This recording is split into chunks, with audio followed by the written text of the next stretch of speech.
నమస్తే welcome to 9 TV news ముందుగా headlines చూద్దాం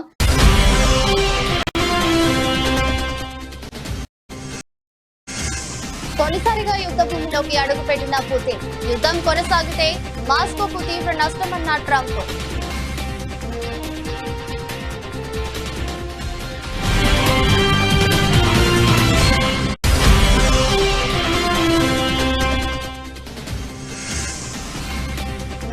భారత్ మారిషస్ మధ్య 8 ఒప్పందాలు రెండు దేశాల బంధాన్ని మెరుగైన వ్యూహాత్మక భాగస్వామ్య హోదాకు తీసుకెళ్లాలన్న మోదీ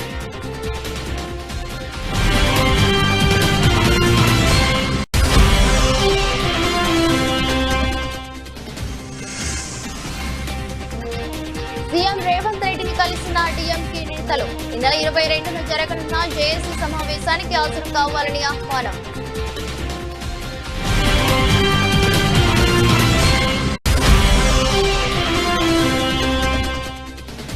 అసెంబ్లీలో ఆంధ్ర విశ్వవిద్యాలయంలో అక్రమాలపై చర్చ ఏయూలో అక్రమాలపై విజిలెన్స్ విచారణ జరిపిస్తామన్న మంత్రి లోకేష్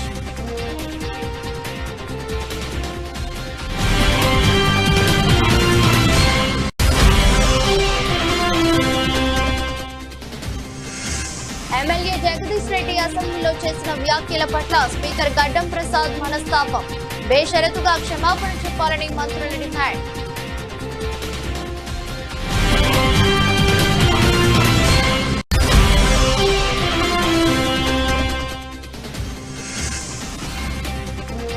వైసీపీ అధినేత వైఎస్ జగన్ ను కలిసిన డీఎంకే నేతలు సౌత్ ఇండియా అఖిలపక్ష సమావేశానికి జగన్ కు పిలుపు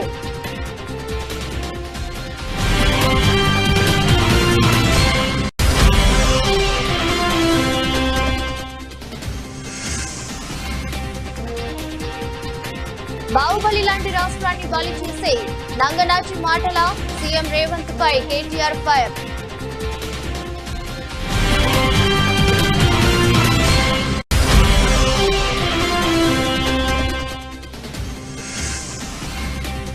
విజయసాయి రెడ్డికి గుడివాడ అమర్నాథ్ కౌంటర్ మొన్నటిదాకా కోటరీలో ఉంటే ఇప్పుడు కోటరీ గురించి మాట్లాడితే ఎలాగన్నా అమర్నాథ్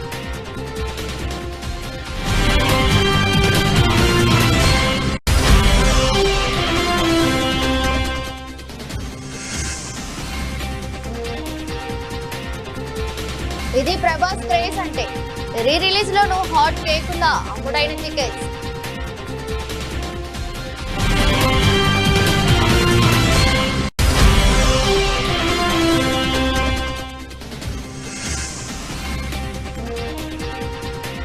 వాకింగ్ బూట్ తో రాహుల్ ద్రావిడ్ ట్రైనింగ్ సెషన్ లో పాల్గొన్న ఆర్ఆర్ కోచ్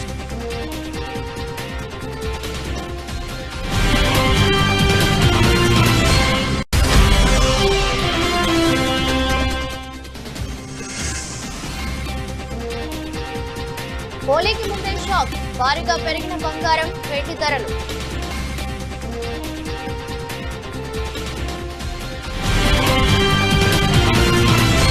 అమెరికా ప్రతిపాదించిన 30 రోజుల కాల్పుల విరమణ ఒప్పందానికి ఉక్రెయిన్ అధ్యక్షుడు జెలెన్స్కీ అంగీకరించిన తర్వాత రష్యా అధ్యక్షుడు వ్లాదిమిర్ పుతిన్ తొలిసారిగా యుద్ధ భూమిలోకి అడుగు పెట్టడం ప్రాధాన్యతను సంతరించుకుంది.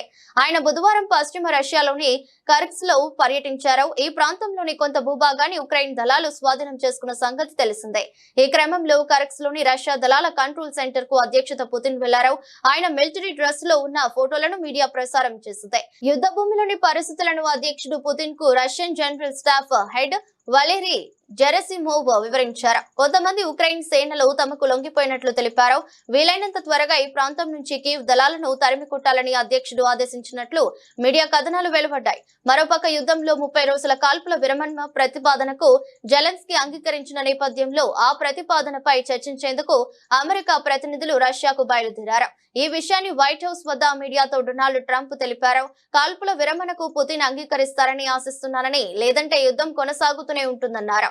అదే జరిగితే మాస్కో ఆర్థికంగా తీవ్ర పరిణామాలు ఎదుర్కోవాల్సి ఉంటుందని, అది రష్యాకే వినాశకరంగా మారుతుందని ట్రంప్ హెచ్చరించారు. అయితే అలాంటి ఫలితాలన్నీ తాను కోరుకోవడం లేదని, శాంతి స్థాపన లక్ష్యమని ట్రంప్ వివరించారు. భారత్ మారిషస్ మధ్య వాణిజ్యం, తీవ్ర ప్రాంత భద్రత తదితర అంశాలపై 8 కీలక ఒప్పందాలు కుదిరాయి. రెండు దేశాల బంధాన్ని మెరుగైన వ్యూహాత్మక భాగస్వామ్య హోదాకు తీసుకెళ్లాలని తాను మారిషస్ ప్రధాని నవీన్ చంద్ర నిర్ణయించినట్లు ప్రధాని మోదీ తెలిపారు. మారిషస్ జాతీయ దినోత్సవ వేడుకలను మోదీ ముఖ్య అతిథిగా హాజరయ్యారు. ఈ వేడుకల్లో INS ఇంఫాల్ ప్రత్యేక ఆకర్షణగా నిలిచింది. భారత వైమానిక దళానికి చెందిన స్కై డైవింగ్ బృందం కూడా వేడుకల్లో పాల్గొంది. ఈ సందర్భంగా మోదీ దక్షిణార్ధ గోళ దేశాల కోసం మహాసాగర్ పేరిట కొత్త విజన్ ను ప్రకటించారు. మారిషస్ పార్లమెంట్ భవన్ నిర్మాణానికి భారత్ సహకరిస్తుందని చెప్పారు. ప్రజాస్వామ్యానికి తల్లి వంటి భారత్ నుంచి మారిషస్ కు దీని కానుకగా మోదీ అభివర్ణించారు. పర్యటనలో భాగంగా మోదీకి మారిషస్ ప్రభుత్వం అత్యున్నత పౌర పురస్కారాన్ని బహుకరించింది. Prime minister his excellency Naveen Chandra Ram Gulam ji, sisters and brothers of Mauritius, I express my heartfelt gratitude for being confirmed the highest national award of Mauritius. This is not just my honor, it is the honor of 1.4 billion Indians. It is a tribute to the centuries-old cultural and historical bonds of kinship between India and Mauritius. It is an acknowledgement of our shared commitment to regional peace, progress, security, and sustainable development. And it is a symbol of the shared hopes and aspirations of the global South. I accept this award with full humility and gratitude. I dedicate it to your ancestors who came from India to Mauritius centuries ago and to all their generations. Telangana ముఖ్యమంత్రి రేవంత్ రెడ్డిని ఈ నెల 22న జరగనున్న joint action committee సమావేశానికి హాజరు కావాలని Tamil Nadu DMK నేతలు ఆహ్వానించారు. ఈ క్రమంలో జేఏసీ సమావేశానికి రేవంత్ రెడ్డి రావాలని DMK ఎంపీలు కనిమూలి రాజా అండ్ ఇలాంగు కళానిధి వీరస్వామి సీఎం ను కలిసి విజ్ఞప్తి చేశారు. దీనిపై స్పందించిన సీఎం రేవంత్ రెడ్డి స్టాలిన్ డీలిమిటేషన్ విషయంలో చూపిన చొరవ అభినందనీయమని పేర్కొన్నారు. తమిళనాడులో సమావేశానికి హాజరయ్యేందుకు AICC అనుమతి తీసుకుని వస్తామన్నారు. డీలిమిటేషన్ ప్రక్రియ సౌత్ రాష్ట్రాలపై ప్రభావం చూపుతుందని, సౌత్ రాష్ట్రాలు ఉత్తరాది రాష్ట్రాల కంటే ఎక్కువ పన్నులు చెల్లిస్తున్నాయని ఈ సందర్భంగా రేవంత్ గుర్తు చేశారు. ఈ నేపథ్యంలో తెలంగాణలో కూడా డీలిమిటేషన్ పై అఖిలపక్ష సమావేశం ఏర్పాటు చేస్తున్నామన్నారు. దీనికి తెలంగాణ బీజేపీ అధ్యక్షుడు కిషన్ రెడ్డి కూడా రావాలని కోరుతున్నట్లు తెలిపారు. ఈ క్రమంలో కిషన్ రెడ్డి తన అభిప్రాయాలను కేంద్ర కేబినెట్ లో వినిపించాల్సిన అవసరం ఉందని రేవంత్ ప్రస్తావించారు. తెలంగాణలోని అన్ని పార్టీలు కూడా సమావేశంలో పాల్గొనాలని కోరారు. ఈ క్రమంలో డీలిమిటేషన్ పై మార్చి 22, 2025న జరగనున్న జాయింట్ యాక్షన్ కమిటీ సమావేశానికి ముఖ్యమంత్రికి ఆహ్వానం అందింది. తమిళనాడులో జరగనున్న ఈ సమావేశానికి పలు ప్రాంతీయ పార్టీలు హాజరై డీలిమిటేషన్ పై వారి అభిప్రాయాలను తెలియజేయనున్నాయి. ఇప్పటికే డీలిమిటేషన్ పై తమిళనాడు DMK నేతలు తమ ఆందోళన వ్యక్తం చేశారు. ఈ ప్రక్రియ తమ రాష్ట్రంలో ప్రజల హక్కులను హరించే దిశగా ఉందని వ్యాఖ్యానించారు. ఇదే సమయంలో తెలంగాణ సీఎం రేవంత్ రెడ్డి కూడా ఈ అంశంపై చర్చిస్తామన్నారు. రాష్ట్రంలోని యూనివర్సిటీల్లో తప్పు చేయాలంటేనే భయపడేలా కూటమి ప్రభుత్వం చర్యలు ఉంటాయని మంత్రి నారా లోకేష్ తెలిపారు. ఈ రోజు అసెంబ్లీలో ప్రశ్నోత్తరాల్లో భాగంగా ఆంధ్ర విశ్వవిద్యాలయంలో అక్రమాలపై చర్చ జరిగింది. ఈ అంశంపై మంత్రి లోకేష్ మాట్లాడుతూ ఆంధ్ర యూనివర్సిటీలో అక్రమాలపై విజిలెన్స్ విచారణ జరిపిస్తామని అన్నారు. ఇన్ఛార్జ్ వీసీ ఇప్పటికే విచారణకు ఆదేశించిన విషయాన్ని సందర్భంగా గుర్తు చేశారు. ఆ విచారణ నివేదిక అందిన వెంటనే కఠిన చర్యలు తీసుకుంటామని మంత్రి స్పష్టం చేశారు. Mathematics professor from IIT Kharagpur Rajasekhar గారిని ఏకంగా మన వైస్ ఛాన్సలర్ గా మనం నియమించుకున్నాం అధ్యక్ష. ఎందుకు చేశానంటే సంస్కరణలు తీసుకురావాలి, కరికులం ని బలోపేతం చేయాలనే లక్ష్యంతో మనం చేసాం. గౌరవ సభ్యులు చెప్పారు అధ్యక్ష, గతంలో జరిగిన అవకతవకల పైన మా దగ్గర ఉన్న కంప్లైంట్ అధ్యక్ష. మొదటిది misuse of RUSA grants of 20 crores అని, ఇంకో పక్కన ఇస్రో నుంచి వచ్చిన 25 లక్షల గ్రాంట్ కూడా ఇర్రెగ్యులారిటీస్ ఉన్నాయని, అవినీతి, abuse of power, misuse of students for political purposes అధ్యక్ష. బీఆర్ఎస్ నేత మాజీ మంత్రి జగదీష్ రెడ్డి అసెంబ్లీలో చేసిన వ్యాఖ్యల పట్ల స్పీకర్ గడ్డం ప్రసాద్ మనస్తాపం చెందారు. ఈ క్రమంలో మంత్రులు సభాపతితో భేటీ అయ్యారు. జగదీష్ రెడ్డి వ్యవహారంపై స్పీకర్ తో చర్చిస్తున్నారు. జగదీష్ రెడ్డి బేషరతుగా క్షమాపణ చెప్పాలని అందరూ డిమాండ్ చేశారు. మంత్రి ఉత్తమ్ కుమార్ రెడ్డి మాట్లాడుతూ దళిత స్పీకర్ పై జగదీష్ రెడ్డి అనుచిత వ్యాఖ్యలను ఖండిస్తున్నానని, స్పీకర్ పై ఇంత అహంకారంగా మాట్లాడటం తాను ఎప్పుడు చూడలేదన్నారు. ప్రజాస్వామ్యంలో స్పీకర్ చైర్ కు కొన్ని అధికారాలు ఉంటాయని, దీనిపై సీరియస్ నిర్ణయం తీసుకోవాలని మంత్రి ఉత్తమ్ అన్నారు.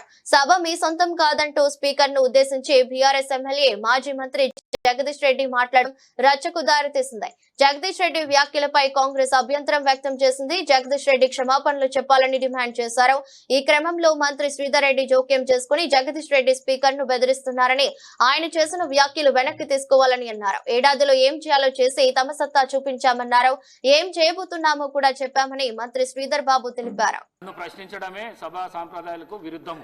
అసలే కాదు అధ్యక్ష, అసలే కాదు అధ్యక్ష.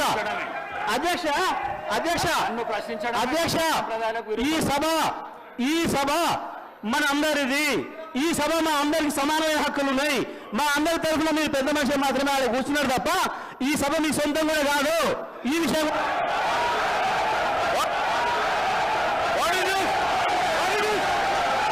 అధ్యక్ష అధ్యక్ష అధ్యక్ష వారు మాట్లాడిన ప్రతి పదం వెనుకకు తీసుకోవాల్సిందే. ఈ రోజు చైర్ని దూషించిన సందర్భంలో వారు క్షమాపణ చెప్పాల్సిందే అధ్యక్ష, క్షమాపణ చెప్పాల్సిందే అధ్యక్ష. అహంకారంతో మాట్లాడకూడదు అధ్యక్ష, క్షమాపణ చెప్పాల్సిందే అధ్యక్ష, క్షమాపణ చెప్పాల్సిందే. ఈ రోజు చైర్ పైన దూషణలు చేస్తూ బెదిరించే కార్యక్రమం చేస్తూ ఈ రోజు వారు చేసిన మాటలు విషయంలో తప్పకుండా జగదీశ్వర్ రెడ్డి గారు వారి పార్టీ పూర్తి స్థాయిలో క్షమాపణ చెప్పాల్సింది అధ్యక్ష.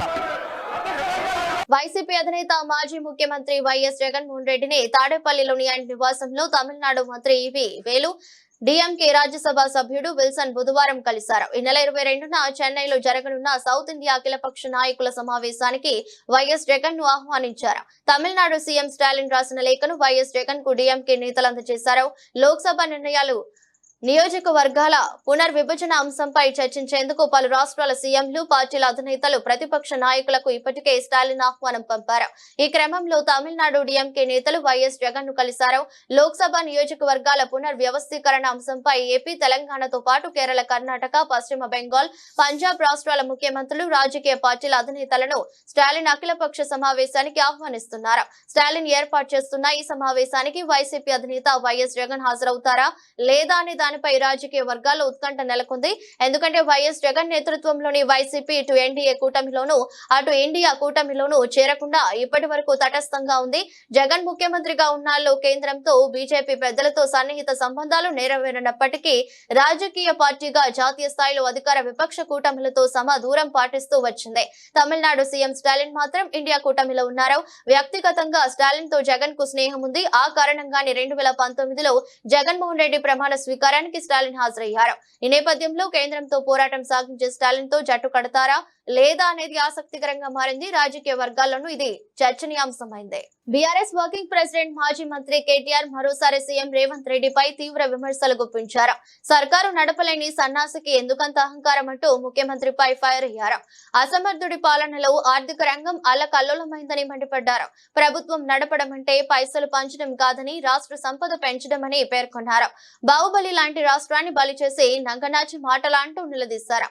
10 ఏళ్లు కష్టపడి చక్కదిద్దిన అధికారాన్ని అధిక రంగాన్ని చిందరవందర చేశావంటూ సీఎంపై కేటీఆర్ ధ్వజమెత్తారు. బాహుబలి లాంటి రాష్ట్రాన్ని బలి చేసి నంగనాచి మాటల ఢిల్లీకి పంపడానికి మూటలు ఉంటాయి కానీ హామీల అమలుకు, గ్యారంటీలు అమలుకు, ఉద్యోగులకు జీతాలకు, రిటైర్ అయిన వారికి పెన్షన్లకు పైసలు లేవా?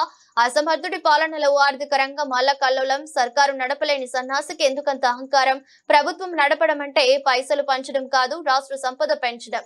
లేనిది ఆదాయం కాదు, నీ మెడదడులో విషయం. స్టేచర్ లేకుండా పేమెంట్ కోటాలో పదవి దక్కడంతో కళ్ళు నెతికెక్కాయి.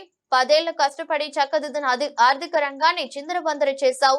తెలంగాణ చరిత్ర క్షమించని ఘోరమైన పాపం మూటగట్టుకున్నావు. 1వ నెల ఉద్యోగులకు జీతాలు ఇస్తానని మభ్యపెట్టి ఆశా అంగన్వాడీలకు 1 నెల జీతాలు ఆపుతున్నా అని నిస్సిగ్గుగా ప్రకటిస్తావా? ప్రజలకు గ్యారంటీ లేదు కాదు, చివరికి ఉద్యోగులకు జీతాలు కూడా ఇవ్వలేనని చేతులెత్తేస్తున్న తీరు చేతకానితనానికి నిదర్శనం. ఉద్యోగులు సహకరించడం లేదనడం వారిని దారుణంగా అవమానించడమే, వారి ఆత్మ గౌరవాన్ని దెబ్బతీయడమే. పరిపాలన రాక పెంట కుప్ప చేసి ఉద్యోగులు పని చేస్తలేరని నిందలేస్తే సాయించమని కేటీఆర్ ట్వీట్ చేశారు. వైసీపీ అధినేత జగన్ చుట్టూ కోటరీ ఉందని, ఆ కోటరీ వల్లే తాను జగన్ కు దూరం అయ్యారని మాజీ రాజ్యసభ సభ్యుడు విజయసాయి రెడ్డి నిన్న వ్యాఖ్యానించిన సంగతి తెలిసిందే.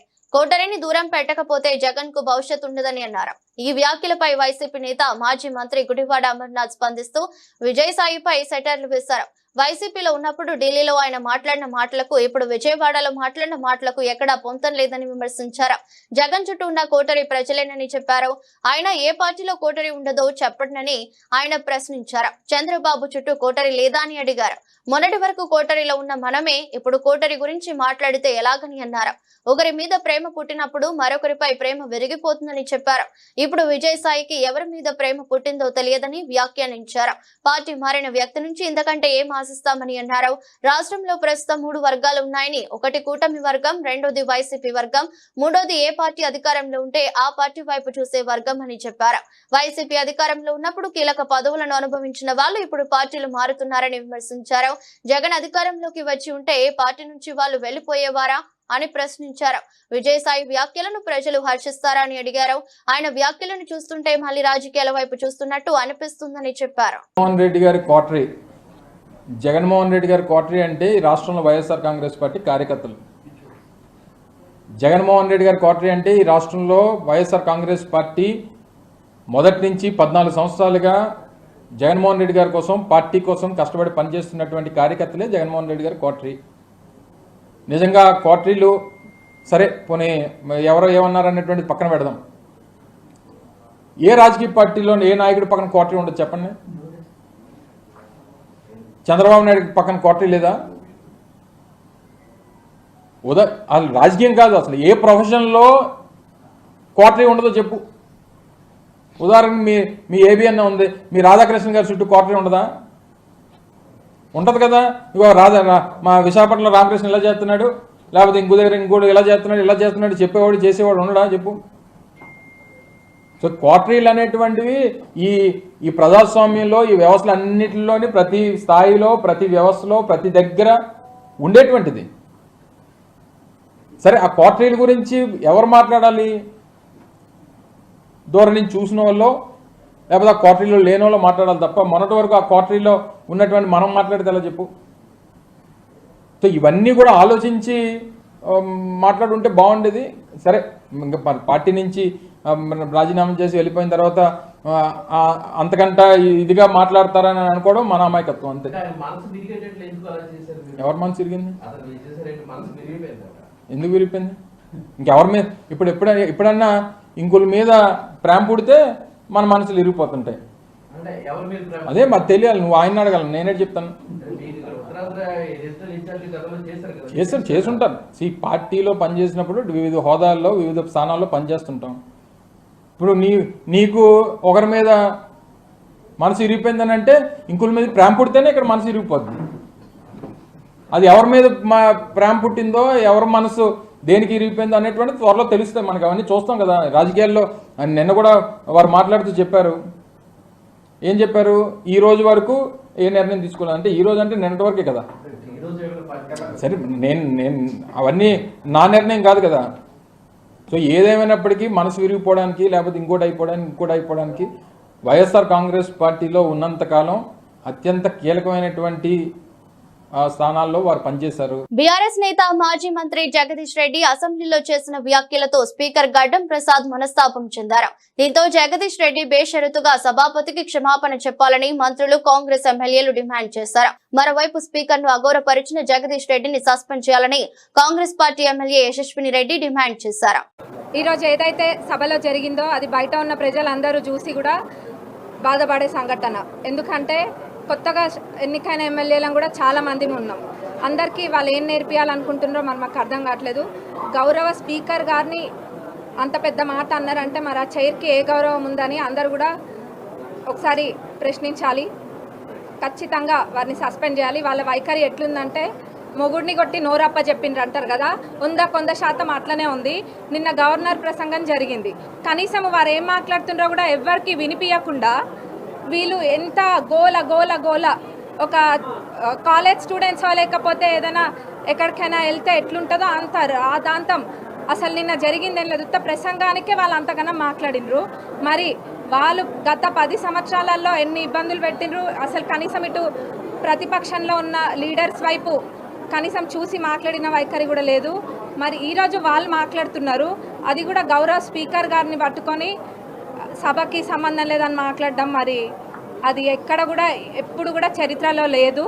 దీన్ని అందరూ యువత కూడా అందరూ గమనియాలి, ప్రతి ఒక్కరు. ఎందుకంటే వీళ్ళది ఒక్కటే ఒకటి, బీఆర్ఎస్ స్కూల్కి పోయి నేర్చుకోవాల్సింది ఒక్కటే ఒకటి, ఎట్లా అబద్ధం చెప్పాలి. పిహెచ్డి అందులో వాళ్ళందరూ కూడా పిహెచ్డి చేసి ఉన్నారు అబద్ధం చెప్పడంలో. అబద్ధం నలుపుని చూపించి తెలుపు తెలుపు అని 10 సార్లు అంటా తెలుపు అయిపోతుంది అన్నట్టుగానే వాళ్ళు ప్రవర్తిస్తున్నారు. సంవత్సరంలోనే ప్రభుత్వం ఎంత చేసినా కానీ దాన్ని తప్పుదోవ పట్టిస్తున్నారు. అవి అందరూ కూడా గమనిస్తున్నారు. ఇప్పుడు ఇవన్నీ పక్కన పెడితే ముఖ్యంగా వాళ్ళు దళిత ముఖ్యమంత్రిని చేస్తా అని చెప్పి కూడా చేయలేదు. అది చేయకపోతే ఇది చేస్తామని ఏదేదో మాట్లాడినరు. మరి కనీసము దళితులు ఒక స్పీకర్గా ఉంటే కూడా జీర్ణించుకోలేకపోతుండ్రు. మరి వీళ్ళు ఎవరికేం నేర్పాలనుకుంటున్నారో అందరూ కూడా ప్రశ్నిస్తారు. ఖచ్చితంగా వీళ్ళ సస్పెండ్ చేయాలని అందరం కూడా కోరుకుంటున్నారు. కాంగ్రెస్ సభ్యులే స్పీకర్ ను అవమానించినట్లుగా మాట్లాడుతున్నారని, ఆ పార్టీ నేతలు మాటలు విచిత్రంగా ఉన్నాయని బీఆర్ఎస్ ఎమ్మెల్యే తలసాని శ్రీనివాస్ యాదవ్ అన్నారు. అసెంబ్లీ మీడియా పాయింట్ వద్ద ఆయన మాట్లాడారు. సభలో అందరికీ సమాన హక్కులు ఉంటాయన్నారు. స్పీకర్ అంటే తమకు అపారమైన గౌరవం ఉందన్నారు. కేసీఆర్ కు ఛాంబర్ లేకుండా చేసినా తాము భరించామని, పీఎస్సీ చైర్మన్ మాకు వచ్చేదైనా వారే గుంజుకున్నారన్నారు. రేవంత్ రెడ్డి మాట్లాడుతూ కేసీఆర్ స్ట్రైచర్ పై ఉన్నారని, మార్చురీకి వెళ్తారని ఎలా అంటారని ఆగ్రహం వ్యక్తం చేశారు. ఎవరైనా ఎదుటి వారి చావు కోరుకోవడం ఎంతవరకు సబబని ప్రశ్నించారు. గడ్డం ప్రసాద్ గౌరవప్రదమైన పోస్ట్ లో ఉన్నారన్నారు. ఆయనను వ్యక్తిగా చూశామని, ఆయన కులం మతం చూడలేదని, తాము సభకు రావద్దని అనుకుంటున్నారా, చెబితే తాము ఆలోచిస్తామన్నారు. ఆ తర్వాత మాజీ మంత్రి వేముల ప్రశాంత్ రెడ్డి మాట్లాడారు. సభలో కాంగ్రెస్ పార్టీ ప్రతిపక్షాల గొంతు నొక్కాలని చూస్తున్నారన్నారని, సభలో అందరూ సమానమే, అందరికీ సమాన హక్కులు ఉంటాయన్నారు. తాము స్పీకర్ ని అవమానించలేదన్నారు. నిన్న రేవంత్ రెడ్డి బీఆర్ఎస్ అధినేత కేసీఆర్ పై చేసిన వ్యాఖ్యలను డైవర్ట్ చేయడానికి ఇవన్నీ మాట్లాడుతున్నారన్నారు. రైతులకు ఇచ్చిన హామీలు ఏమి అమలు చేశారో, హామీలు అమలు చేయడం లేదని ప్రశ్నించినందుకు మా గొంతు నొక్కాలని చూస్తున్నారన్నారు. అసెంబ్లీ మీడియా పాయింట్ లోను మమ్మలను మాట్లాడకుండా చేసే కుట్ర చేస్తున్నారని, ఒక్కరు కాదు 20 మంది ఎమ్మెల్యేలు మంది ప్రెస్ మీట్ లో మాట్లాడుతున్నారని మండిపడ్డారు. నిన్న కూడా చూస్తే ముఖ్యమంత్రి గారు మాట్లాడేది స్ట్రేచర్ అని స్ట్రక్చర్ మీద వండుకుండని, తర్వాత మార్చురి పోతాడని, ఒక తెలంగాణ రాష్ట్రాన్ని సాధించినటువంటి ఒక మహానాయకుడు, 10 సంవత్సరాలు అద్భుతమైనటువంటి పరిపాలన అందించినటువంటి కేసీఆర్ని పట్టుకొని మార్చూరికి అంటే ఎవరైనా కానీ, ఏ నాయకుడు ఎంతటి నాయకుడైనా కానీ ఎదుటివారి చావును కోరుకునేటువంటి నాయకుడిని ఎక్కడైనా చూస్తామా మనం? ఈ రోజు ఏంటంటే ప్రతిదీ డైవర్షన్ పాలిటిక్స్. ఇప్పుడు మీడియా పాయింట్ దగ్గర కూడా మేము మాట్లాడడానికి వస్తే అక్కడ కూడా మాట్లాడనీయకుండా వాళ్ళందరూ ఒకళ్ళనికొకళ్ళు వచ్చి మాట్లాడేటువంటి కార్యక్రమాలు చేయడం కూడా మీరు చూస్తూ. కృష్ణంరాజు నట వారసుడిగా ఇండస్ట్రీలోకి వచ్చిన ప్రభాస్ తన క్రేజ్ ని అమాంతం పెంచుకుంటున్నారు. మధ్యలో కొన్ని ఫ్లాపులు పలకరించిన తర్వాత వరుసగా హిట్స్ అందుకున్నారు. బాహుబలి సినిమాతో వరల్డ్ వైడ్ గా అభిమానులను సంపాదించుకున్న ప్రభాస్ సలార్, కల్కి సినిమాలతో సూపర్ సక్సెస్ అందుకుని తన సత్తా ఏంటో నిరూపించారు. ఇక ప్రభాస్ తన తర్వాతి సినిమాల లైనప్ చూస్తే దుమ్ము రేపడం ఖాయం. ప్రస్తుతం మారుతితో రాజా సాబ్ అనే సినిమా చేస్తున్న ప్రభాస్ అను రాఘవపూడి దర్శకత్వంలో ఒక సినిమా చేస్తున్నారు. ఆ తర్వాత సందీప్ రెడ్డితో స్పిరిట్, సలార్ 2, కల్కి 2 చిత్రాలలో నటించనున్నారు. ఇక ప్రభాస్ నటించిన సలార్ చిత్రం ఎంత పెద్ద హిట్ అయిందో ప్రత్యేకంగా చెప్పనక్కర్లేదు. ఈ సినిమా భారీ యాక్షన్ డ్రామాగా రూపొంది ప్రభాస్ అభిమానులకి మంచి ఫీస్ట్ అందించింది. ఇప్పుడు ఈ చిత్రాన్ని మార్చి 21న రిలీజ్ చేయబోతున్నారు. ఇప్పటికే అడ్వాన్స్డ్ బుకింగ్స్ స్టార్ట్ అయ్యాయి. 10 నిమిషాల్లో థియేటర్లో 4 షో టికెట్స్ సేల్ కావటం అందరినీ ఆశ్చర్యపరిచింది. హైదరాబాద్ సిటీలోని ఆర్టీసీ క్రాస్ రోడ్ థియేటర్ లో సుదర్శన్ హాల్లో సలార్ చిత్రం రిలీజ్ అవుతుంది. ఈ థియేటర్ లో సినిమా చూడటం ఒక అనుభూతి మాదిరిగా ఉంటుంది. అందులో ప్రభాస్ సినిమా చూస్తే ఆ థ్రిల్లే వేరు. అందుకే జనాలు సలార్ సినిమా రిలీజ్ చూసేందుకు ఎగబడుతున్నారు. ఈ సినిమా కలెక్షన్స్ విషయంలో సరికొత్త రికార్డు క్రియేట్ చేయడం ఖాయమంటున్నారు. రాజస్థాన్ రాయల్స్ కోచ్ రాహుల్ ద్రవిడ్ గాయపడ్డ విషయం తెలిసిందే. ఈ ఏటి ఐపీఎల్ సీజన్ ఈ నెల 22వ తేదీ నుంచి ప్రారంభం కానున్న నేపథ్యంలో అతను ట్రైనింగ్ సెషన్ లో పాల్గొన్నారు. అయితే ఎడమ కాలుకు మెడికల్ వాకింగ్ బూట్ వేసుకుని అతను గ్రౌండ్ కు వచ్చారు. జైపూర్ లో జరుగుతున్న ట్రైనింగ్ క్యాంప్ కు వాకింగ్ బూట్ తోనే వచ్చారు. వారం క్రితం బెంగళూరులో క్లబ్ క్రికెట్ ఆడుతున్న సమయంలో రాహుల్ ద్రవిడ్ గాయపడ్డారు. రాజస్థాన్ రాయల్స్ రాహుల్ ద్రవిడ్ కు చెందిన వీడియోను పోస్ట్ చేసింది. ద్రవిడ్ త్వరగా కోలుకుంటున్నట్లు ఆ పోస్ట్ లో చెప్పారు. ఎడమ కాలుకు వాకింగ్ బూట్ ఉన్న ద్రవిడ్ మాత్రం చురుకుగా ట్రైనింగ్ సెషన్ లో పాల్గొన్నారు. ఆ జట్టు క్రికెటర్లతో హ్యాండ్ షేక్ చేశారు. కొందరు ఆటగాళ్లతో డిస్కషన్ చేశారు. రియాన్ పరాగ్, యశస్వి జైస్వాల్ తో ముచ్చటించారు. బుధవారం జరిగిన శిక్షణ కార్యక్రమాన్ని పూర్తిగా వీక్షించారు ద్రవిడ్. సోషల్ మీడియా యూజర్లు ద్రవిడ్ కామెంట్మెంట్ పై మెచ్చుకున్నారు. టీమిండియా మాజీ క్రికెటర్ హెడ్ కోచ్ ద్రవిడ్ ఫిబ్రవరి 22వ తేదీన జరిగిన కేఎస్సీఏ గ్రూప్ 1 విజిన్ లీగ్ మ్యాచ్ లో ఆడారు. ఆ మ్యాచ్ లో అతని కుమారుడు అన్వయ్ తో కలిసి అతను ఫీల్డ్ లోకి దిగాడు. విజయ్ క్రికెట్ క్లబ్ తరపున అతను 50 ఓవర్ల మ్యాచ్ ఆడాడు. ఆ మ్యాచ్ లో ద్రవిడ్ 6వ స్థానంలో బ్యాటింగ్ చేశాడు. 8 బంతుల్లో 10 రన్స్ చేశారు. ద్రవిడ్, అన్వయ్ 5వ వికెట్ కు 17 రన్స్ జోడించారు. ఆ తర్వాత మరోసారి 2వ మ్యాచ్ ఆడుతున్న సమయంలో ద్రవిడ్ గాయపడ్డారు. కుమారుడు అన్వయ్ తో కలిసి క్రీజ్ లో ఉన్నప్పుడే ద్రవిడ్ కాలికి గాయమైంది. ఈ రోజు బంగారం, వెండి కొనుగోలు చేయాలని భావిస్తున్నారా? అయితే ఓసారి ఈ రేట్లను తెలుసుకుని వెళ్ళండి. ఎందుకంటే నేడు ఉదయం నాటికి ఈ రేట్లు భారీగా పెరిగాయి. ఈ క్రమంలో గుడ్ రిటర్న్స్ వెబ్సైట్ ప్రకారం ఈ రోజు హైదరాబాద్, విజయవాడలో 24 క్యారెట్స్ బంగారం ధర 10 గ్రాములకు 87,980కు చేరుకుంది. ఇది నిన్నటితో పోల్చితే 630 పెరగటం విశేషం. ఇక 22 క్యారెట్స్ బంగారం ధర 10 గ్రాములకు 80,650గా ఉంది. ఇదే సమయంలో ఢిల్లీలో 24 క్యారెట్స్ గోల్డ్ రేటు 10 గ్రాములకు 88,140కు చేరుకోగా 22 క్యారెట్స్ పసిడి రేటు 10 గ్రాములకు 80,810 స్థాయికి చేరుకుంది. మరోవైపు దేశీయ మార్కెట్ లో వెండి ధరలు కూడా పుంజుకున్నాయి. ప్రస్తుతం వెండి ధరలు ఢిల్లీలో కిలోకు 1,100,000 స్థాయికి చేరుకున్నాయి. ఈ నేపథ్యంలో పూణే, లక్నో, ముంబై, బెంగళూరు వంటి నగరాల్లో కూడా ఇదే ధరలు ఉన్నాయి. ఇక హైదరాబాద్, విజయవాడ వెండి ధరలు ఏకంగా 2,200 పెరిగి 1,09,100 స్థాయికి చేరాయి. ఈ వెండి ధర నిన్న 1,06,900గా ఉంది. దేశంలోని సిపిఐ ద్రవ్యోల్బణ డేటా ఊహించని దానికంటే తక్కువగా నమోదవడంతో బంగారం ధరలు అధికమయ్యాయని నిపుణులు చెబుతున్నారు. అదే సమయంలో అమెరికాలో ద్రవ్యోల్బణం కూడా నెమ్మదిగా తగ్గడం కారణమని అంటున్నారు. దీంతో పాటు భారతీయ reserve bank, America federal reserve నుంచి రేట్ల కోతలపై అంశాలు పెరగడం, ప్రపంచ వ్యాప్తంగా వాణిజ్య ఉద్రిక్తతలు, భౌగోళిక రాజకీయ అనిశ్చితి వంటివి కూడా బంగారం ధరల పెరుగుదలను ప్రేరేపించాయి. వార్తలు ముగించే ముందు మరోసారి హెడ్లైన్స్.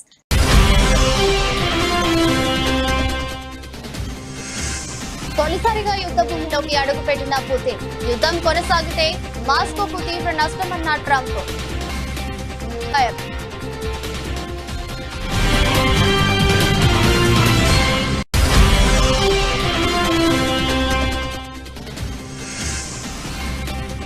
విజయసాయి రెడ్డికి గుడివాడ అమర్నాథ్ కౌంటర్. మొన్నటిదాకా కోటరీలో ఉంటే ఇప్పుడు కోటరీ గురించి మాట్లాడితే ఎలాగన్నా అమర్నాథ్.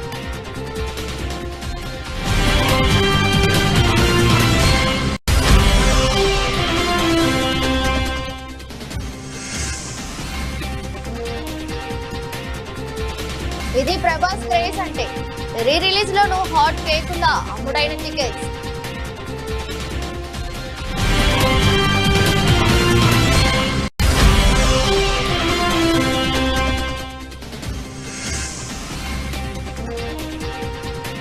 వాకింగ్ బూట్ తో రాహుల్ ద్రవిడ్ ట్రైనింగ్ సెషన్ లో పాల్గొన్న ఆర్ఆర్ కోచ్.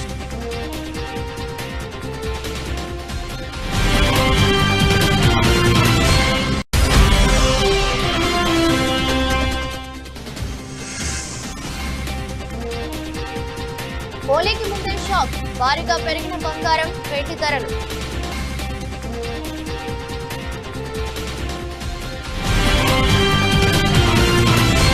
ఇది రోజు బులెటిన్. మరో బులెటిన్ మళ్ళీ కలుద్దాం. అంతవరకు సెలవు. నమస్కారం.